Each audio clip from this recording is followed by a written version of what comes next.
네, 제목을 읽어볼까요? 자, 시작. 은혜 언약. 네, 은혜 언약입니다. 우리 하나님의 신비에 대해서 하나님이 누구신지 시간 이전에 곧 영원 전 창세 전에 계획하신 것을 작정하신 것을 창세 후 곧 시간 속에서 실행을 하신다.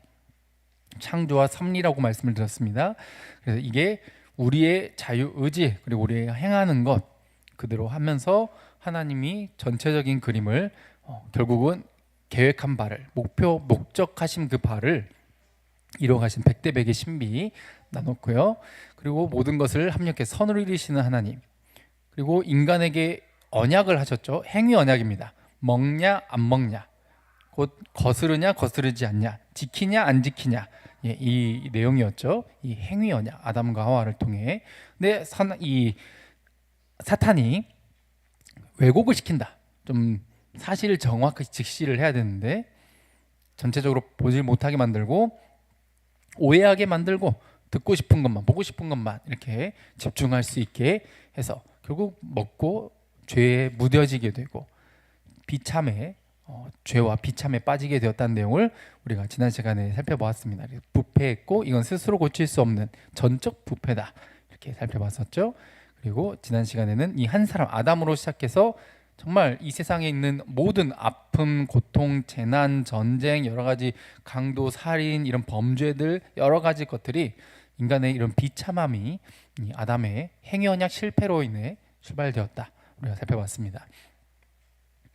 그리고 이들이 하는 것은 언제나 자기 욕심, 그렇죠? 어떤 기준도 없고 또 그 기준이 뭐예요? 언제나 욕심이요. 자기가 원하는 것.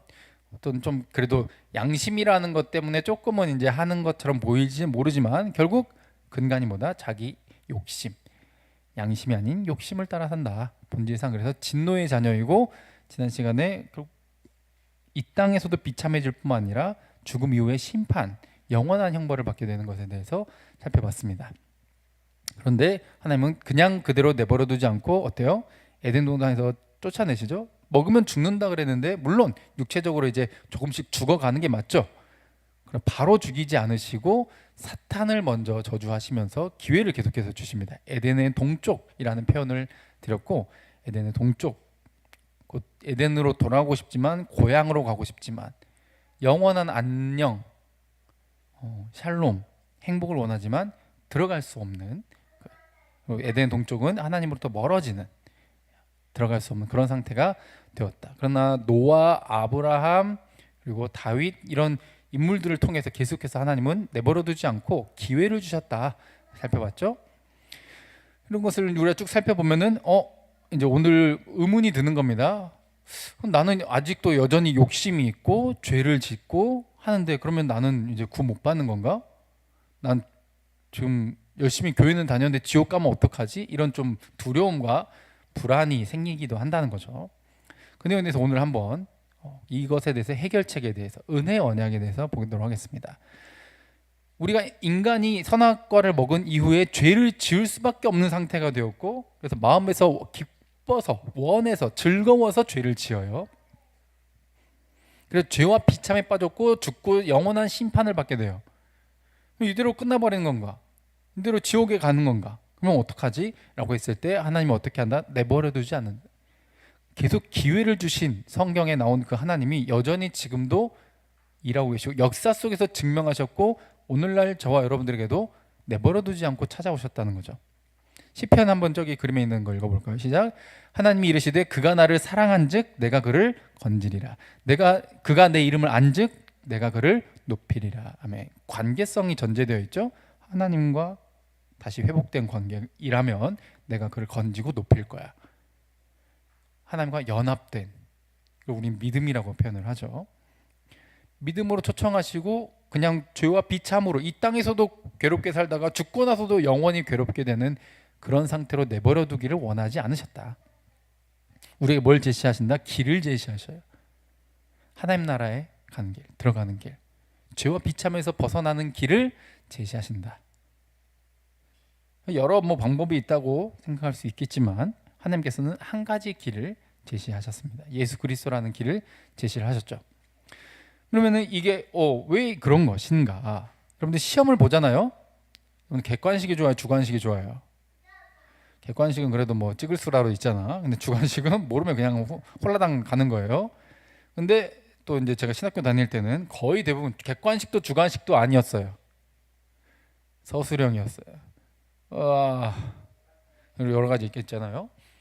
우리에게 길을 제시해 주시는데 하나님 나라에 가는 길, 방법을 제시해 주신다는 거죠. 근데 이게 마치 문제 같아. 시험 문제. 어떻게 해야 되지? 라고 했는데 세상은 그래서 뭔가 답이 없지 않냐. 네가 믿는 거 열심히 믿어라. 착하게 살면 되지. 뭔가 윤리, 도덕. 저 사람은 어려운 사람을 많이 도운 사람인 거 보니까 저 사람은 천국 가겠네. 무의식적으로 그렇게 생각한다는 거죠. 그렇지 않다는 거예요. 성경은 그렇게 말하지 않아요. 구원받는 방법이 있대요. 그게 정해져 있대요. 답이 있는 문제가 있고 답이 없는 문제가 있어. 무슨 말인지 알죠? 근데 놀랍게도 구원은 답이 있는 문제예요. 문제를 어떻게 낼까? 문제를 어떻게 낼까는 누가 정해? 출제자가 정하는 거예요. 객관식으로 낼지 서술형으로 낼지 주관식으로 낼지는 출제자가 정하는 거예요. 출제자의 의도를 파악하는 게 굉장히 중요하죠. 시험 볼 때. 그렇죠? 그리고 모르는 게 생기면 뭐예요? 막 기도 메타 들어가잖아. 아니 막 뭐 점치듯이 막 굴려가지고 몇 번으로 찍을까요? 막 이러고. 근데 그 문제를 제대로 풀려면 답을 제대로 쓰려면 출제자가 중요해. 어떤 의도로 이 문제를 내는지, 그렇죠? 이 문제의 목적은 뭔지, 그리고 어떤 식으로 문제를 낼지조차도 출제자 마음이다. 그런데 뭐 학교에 들어가든지 혹은 직장에 들어가든지 커트라인 있잖아, 커트라인. 그러면 구원받기 위해서는 어떤 이 출제자의 이 주인장, 문제를 내는 이 주인장의 마음을 따르면 커트라인은 몇 점이에요? 몇 점 맞아야 하나님 나라에 들어가는 거예요? 이 문제를 커트라인이. 누가 정했어? 하나님이 정했잖아요. 몇 점이에요? 100점을 원하죠. 너무하네. 그건 네 생각이고. 누가 정하는 거야? 하나님 정하는 거지. 출제자 마음이에요. 마태복음 읽어볼까요? 자, 시작. 그러므로 하늘에 계신 너희 아버지의 온전하심과 같이 너희도 온전하라. 온전이 뭐예요? 퍼펙트를 말하는. 너희가 온전해지길 원하신다는 거예요. 그런데 여기서 이제 괴리감이 발생하는 거죠. 우리는 완전하지 않으니까. 그러면 아무도 구원 못 받네가 정상적인 생각인 거예요. 그걸 성경이 원하는 의도인 거고. 그래서 어떤 문제를 낼지, 어떤 형식으로 낼지, 커트라인은 몇 점으로 정할지 다 누구 마음대로? 출제자 마음, 사장 마음대로. 면접을 봤어. 서류 보고 면접 보러 오세요. 면접까지 봤다고. 근데 아무도 마음에 안 들어. 아무도 안 뽑을 수 있는 거예요. 왜? 100점이 아무도 없으면 아무도 안 뽑는 거예요. 사장 마음이에요. 이걸 주권이라고 표현하잖아요. 하나님의 주권. 이건 하나님께서 약속하신 거예요. 100점을 넘겨야 커트라인을 넘긴 건데, 합격인데, 그거 말고 또 다른 방법을 내가 길을 제시해 줄게 라고 약속하신 거죠. 로마서 3장 읽어봅니다. 시작. 그러므로 율법의 행위로 그의 앞에 의롭다 하심을 얻을 육체가 없나니 율법으로는 죄를 깨달음이니라. 이제는 율법 외에 하나님의 한 의가 나타났으니 율법과 선지자들에게 증거를 받은 것이라. 곧 예수 그리스도를 믿음으로 말미암아 모든 믿는 자에게 미치는 하나님의 의니 차별이 없느니라. 아멘. 율법 말고 곧 착하게 살아서 말씀대로 좀 지켜서 기준대로 잘 살아내서 100점을 받아서 구원받는 것 말고 율법과 선지자 곧 구약 성경의 약속 증거로 이미 우리에게 주어진 게 있다. 뭐가 약속되었어요? 예수 믿으면 구원해 줄게 라고 다른 길을, 사실상 유일한 길이죠. 왜? 100점 맞는 길은 아무도 통과를 못하니까 사실상 유일한 길, 예수 그리스도를 믿으면 구원해 줄게라는 길을 제시를 해준 거예요. 이거 역시 누구 마음대로? 하나님 마음대로. 이러면 합격이야. 이러면 합격이야라는 걸 누가 정하는 거예요? 사장이 정하는 거예요. 그러니까 우리 입장, 피조물의 입장에서는 창조주 하나님께 불평을 할 수 있다 없다? 없다라는 거예요. 우리는 마음껏 원해서 즐거워서 죄를 짓는 존재니까. 이게 대표성의 원리죠. 예수 그리스도를 믿음으로 구원받는 거. 즉 100점을 받아야 구원받는데 내가 100점 못 받으니까 대리시험을 쳐줘. 대리시험 하면은 우리는 어때? 불법이라 생각하잖아요. 그게 아니라 합법적인 대리시험을 하나님께서 인정했다 이 말이에요. 예수 그리스도를 통해 대리시험을 보는 걸. 이걸 대표성의 원리라 그래요. 근데 요즘 한국인의 위상이 많이 올라갔대요. 뭐 BTS 손흥민부터 해가지고 특히 뭐 BTS가 좀 많이 영향을 준 것 같긴 한데 외국에 가면은 너 한국에서 왔어? BTS 알아? 아니면 뭐 누구 뭐 블랙핑크 알아? 그러면서 이제 아이돌 이름들이 나오는 거죠. 사실 잘 모르고 잘 뭐 그렇게 좋아하진 않지만 괜히 걔네들 때문에 뭐야? 뭐 간식이라도 하나 더 얻어먹고 괜히 친절함을 받고 괜히 그러는 거예요. 아니 위상은 BTS가 올렸는데 혜택은 우리가 받아. 뭐 BTS가 위상을 올렸는데 야 부산 가자. 부산이 혜택을 받아. 왜? 그가 마치 우리나라 대표인 것처럼. 한 나라의 수장이 정책을 결정하는 거 모두 우리에게 영향이 오고 전쟁 선포를 하는 우리에게 영향이 오고 심지어 저런 스포츠 스타나 연예인들만 해도 마치 우리가 한 것처럼 야 BTS가 되게 세계적으로 유명해졌대. 우와. 아니 그 나랑 뭔 상관인데 라고 하면 끝나는 거잖아. 근데 마치 내가 유명해진 것처럼 한국이 유명해진 게 이게 소속감이거든. 너무너무 좋은 거예요. 그리고 심지어 그 혜택을 저 BTS랑 개인적으로 알지도 못하는 대부분의 사람들이 혜택을 본다는 거지. 이게 하나님께서 의도하신 거예요. 이 대표를 통해. 대표 때문에 우리가 망했지만 아담이라는 대표 때문에 우리가 망했지만 예수님이라고 하는 새로운 아담, 새 아담, 두 번째 아담을 통해서 우리에게 혜택을 주길 원하시는 거예요. 대리시험을 쳐서. 그분은 100점을 맞으셨어요. 할렐루야. 죄가 없으세요. 모든 시험을 통과하셨어요. 죄를 짓지 않으셨어요. 그분이 하신 혜택을 우리가 안 했지만 받아 누리는 거예요. 에베소서 한번 읽어볼까요? 자, 시작. 곧 창세전에 그리스도 안에서 우리를 택하사 그림 안에 있습니다. 우리로 사랑 안에서 그 앞에 거룩하고 흠이 없게 하시려고 그 기쁘신 뜻대로 우리를 예정하사 예수 그리스도로 말미암아 자기 아들들이 되게 하셨으니. 아멘. 에베소 1장에 뭐라 되죠? 창세전에 우리를 택하셨다. 이걸 예정이라고 해요. 예정. 그 기쁘신 뜻대로 우리를 예정하사 은혜로 택하셨다. 즉 우리의 대표가 되어 주셔서 우리를 대신하여 죽으시고 대리시험을 치셔서 내가 진 빚을 십자가에서 다 청산해 주시고 대신 갚아 주시고 우리는 하나님 앞에 죄인이 아니라 의인으로 인정받게 되는 이걸 혜택을 받아 누릴 자들을 뭐 하셨다? 택하셨다. 은혜로. 왜? 아무도 스스로 못하니까 오직 유일한 길이 뭐예요? 은혜를 받는 길밖에 없어. 선물로 받는 길밖에 없어. 그저 용서를 구합니다. 그냥 그저 용서해 주세요. 제발 그냥 자비를 구할 수밖에 없어. 자비를 베풀어 주세요. 은혜와 자비 말고는 답이 없는 거예요. 근데 그걸 받을 자들이 창세전에 곧 시간이 출발하기 전에 우리는 알 수 없는 그 영역에서 이미 우리를 예정하셨다.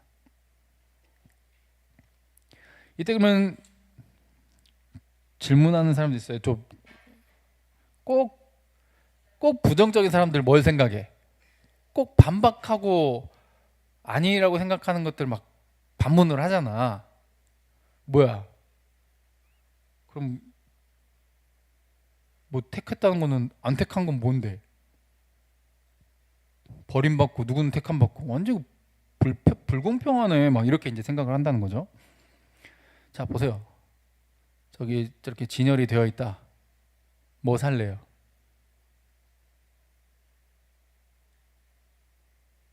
뭐 살 거야? 다 똑같이 생겼어. 마치 이와 같은 거예요. 사람은 이래서 좋네, 저래서 좋네, 저래서 저 사람을 사귀어야겠다, 쟤랑 친구해야지, 쟤랑 결혼해야지, 뭔가 이유가 있어. 무조건 이유가 있어. 인간이라면 무조건 이유가 있다고. 그래서 인간의 생각에서는 이유가 없는 걸 상상조차 못해. 근데 성경은 뭐라 말해요? 하나님의 자유로, 자유, 완벽한 자유, 완벽한 주권으로 다 똑같이 생겼어. 다 똑같이 더러워 죽겠어. 다 똑같이 그냥 생각하는 것만 이기적이고 추악하고 거룩한 건 아무도 찾지 않고, 아무도 하나님을 사랑하지도 않고, 하나님을 찾지도 않고, 하나님을 경배하지도 않아, 예배하지 않아. 다 그놈이 다 더러워 죽겠는데 그 중에 하나 선택하는 거예요. 다 지옥 가는 게 당연한데 저들 중에 하나를 선택해 주는 거라고.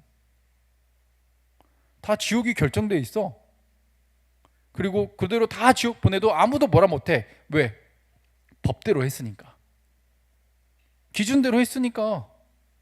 근데 그 중에 누군가를 택한다. 그리고 정말 자유롭게, 인간적인 이유가 하나도 없이. 얘는 착하니까, 쟤는 좀 더 성실하니까, 쟤는 좀 더 인정 잘하니까, 이런 거 이유 없이 우리는 알 수 없는 하나님의 주권을 택한다는 거예요. 우리가 봤을 때는 쟤는 좋고 쟤는 좀 더 낫고 내가 쟤보단 낫지, 이렇게 그 쓰레기 같은 생각을 하지만 하나님은 그렇지 않아요. 정말 자유롭게 선택하셔요. 그래서 만약 여러분들이 예수를 알고 믿게 됐다? 기적인 거예요. 그저 감사할 뿐인 거예요. 이걸 자랑할 수 없어요. 내가 쟤보다 낫다고 함부로 말할 수 없어요. 근데 우리는 나도 모르게 그런 생각을 은연중에 품거든. 착각하면 안 됩니다. 이렇게 반문을. 그러면은 하나님이 선택했다고? 뭐 아무리 내가 간절히 구원을 받기를 원해도 하나님이 나를 구원 안 하기로 선택했다면 난 구원받을 수 없다는 거네? 라고 질문한단 말이지. 이 질문부터가 틀렸어요. 내가 아무리 간절히 원해도 구원 못 받는다는 거네? 라는 말이 틀린 말이에요. 간절히 원하지 않아요. 간절히 쾌락을 채우기를 원하고, 간절히 부자가 되기를 원하고, 간절히 유명해지기를 원하고, 간절히 인정받기를 원하고, 간절히 지 이기심을 채우기를 원해요. 절대로 하나님을 따라서 거룩해지기를 원하지 않아. 절대로 선을 베풀길 원하지 않아. 절대로 희생하기를 원하지 않아. 절대로 나누고 싶어 하지 않아. 절대로 손해보고 싶어 하지 않아. 그리고 그저 하나님이 싫을 뿐이야. 날 채우고 싶을 뿐이지. 그래서 간절히 하나님을 원하고 내가 간절히 구원받기 원해도 내가 구원 못 받는다는 거네? 라는 말 자체가 애초에 틀린 말이에요. 그런 질문은 성립하질 않아요. 너가 선택받은 자잖아? 그럼 그런 질문을 하지 않아. 넌 감사할 테니까. 그건 구원받지 못할 자들이나 하는 불평이고 불만이지. 그리고 그는 애초부터 그리고 나중까지도 어때요? 간절히 하나님을 따라 온전해지고 거룩해지고, 제발 나 좀 살려줘, 제발 자비 좀, 제발 은혜 좀, 이 죄인을, 어찌할 수 없는 이 죄인을, 아무래도 죄를 안 짓는 게 불가능한 이 죄인을 나 좀 제발 좀 살려주세요라는 생각을 품지 않아. 질문이 틀렸어요. 그래서 로마서 3장 읽어볼게요. 자, 시작. 기록된 바 의인은 없나니 하나도 없으며 깨닫는 자도 없고 하나님을 찾는 자도 없고 다 치우쳐 함께 무익하게 되고 선을 행한 자는 없나니 하나도 없도다. 아멘. 아멘. 거룩한 자 없어요. 하나님 찾지 않아요. 간절히 원하지 않아요. 근데 무슨 제가 그래서 만약에 게임을 하지 말라고 좀 뭐 가끔 하시더라도 말 같지도 않은, 그래서 이런 질문처럼 일어날 수도 없는 거 가지고, 그래서 이렇게 그러니까 만약에가 성립이 안 되는 게 있다니까. 무슨 말인지 이해되시겠죠? 제가 이렇게 긁혀서 그러는 거 아니에요. 발작 버튼 아닙니다. 밸런스 정말 황금 밸런스면은 재밌지. 짬뽕이나 짜장이나는 재밌지. 근데 이런 질문은 애초에 만약에 게임이 안 된다고, 말 같지도 않은 아예 틀린 질문이라고. 애초에 부정하고 싶으니까, 믿고 싶지 않으니까 하는 말이라고. 그 정말 간절히 원해? 그럼 그 사람은 언젠가 믿게 될 거예요.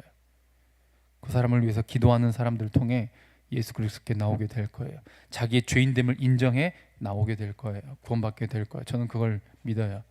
하나님께서 이끌어 주실 거라고. 근데 애초에 마음에 처음부터 끝까지 원하지 않았으니까, 자기의 이기심으로만 가득 차 있었으니까 믿지 않게 되는 거죠. 그래서 만약에 게임이 성립 안 되는 경우 만약에 게임 하지 마세요. 아무리 간절해도 구원 못 받는다는 거냐? 라는 질문은 애초에 틀린 질문이라는 거. 그래서 진정으로 원하는 마음이 있어야 된다. 이것을 성경에서는 성령님이 주시는 선물로 이야기를 해요. 새 마음. 에스겔 11장 밑에 읽어볼까요? 자, 시작. 내가 그들에게 일치한 마음을 주고 그 속에 새 신을 주며 그 몸에서 굳은 마음을 제하고 부드러운 마음을 주어서 내 율례를 쫓으며 내 규례를 지켜 행하게 하리니 그들은 내 백성이 되고 나는 그들의 하나님이 되리라. 그러나 미운 것과 가증한 것을 마음으로 쫓는 자는 내가 그 행위대로 그 머리에 갚으리라. 나 주 여호와의 말이니라. 아멘. 마음이 중요하죠? 근데 이 마음이 일반적으로는 전부 지옥을 향해 가는데 그게 뭐예요? 하나님이 미워하시고 하나님이 가증히 여기는 것들을 마음껏 기뻐서 쫓는다는 거지. 그리고 그것이 나중에 하나님의 심판으로 갚아진다. 결국 심판을 받게 된다 라는 거죠.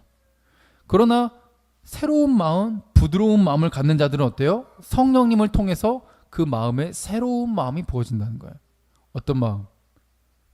간절한 마음, 구원받고자 하는 마음, 예수님을 닮고자 하는 마음, 거룩하게 살고자 하는 그 마음,